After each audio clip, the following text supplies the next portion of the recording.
Hello viewers, 4DIYers here with another video for everyone. In this particular video here, I'll be showing you how to replace the cabin filter on a BMW E90 body style. This particular car I'm working with here today is a 2010 335D. A plugged cabin filter can cause issues such as an odor in the interior, poor performance of your AC system, and even shorten the life of your HVAC blower motor.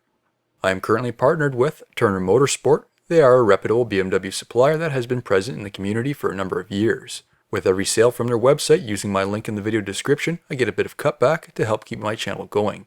So a link to this cabin filter will be included in the video description. First is opening a hood. You'll find the cabin filter is located at the back of the engine bay, just below the windshield. There is a big plastic panel that needs to be removed and is held on with 6 8mm screws.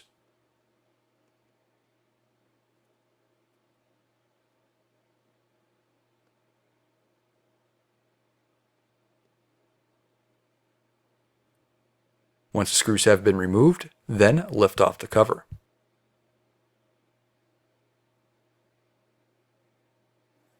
Before installing a new cabin filter, I would recommend using a vacuum cleaner and a brush to clean up any loose debris.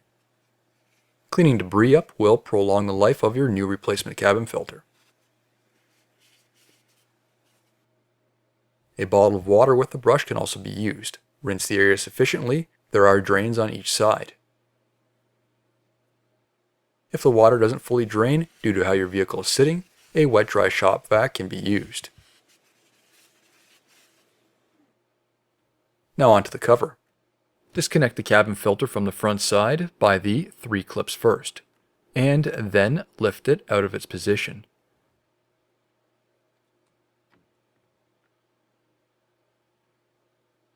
Again, I would recommend cleaning the cover, ensuring there is no dust or debris.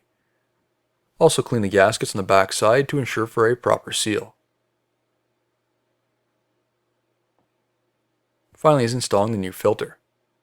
Clip it on the back side first and then snap it into place on the front side. Ensure it is properly seated. If you do find your cabin filter cover is broken, new replacements can be purchased.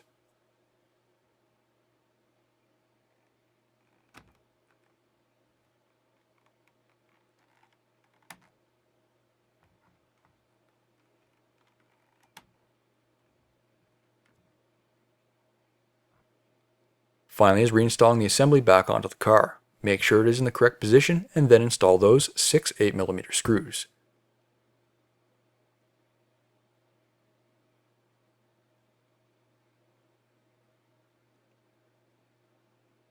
After that, you're officially done. New videos released every week on my channel. Be sure to hit that thumbs up button. It's a huge help to me, and leave a comment below if you found this tutorial helpful. If you're not a subscriber, be sure to also hit the subscribe button. Thank you for watching.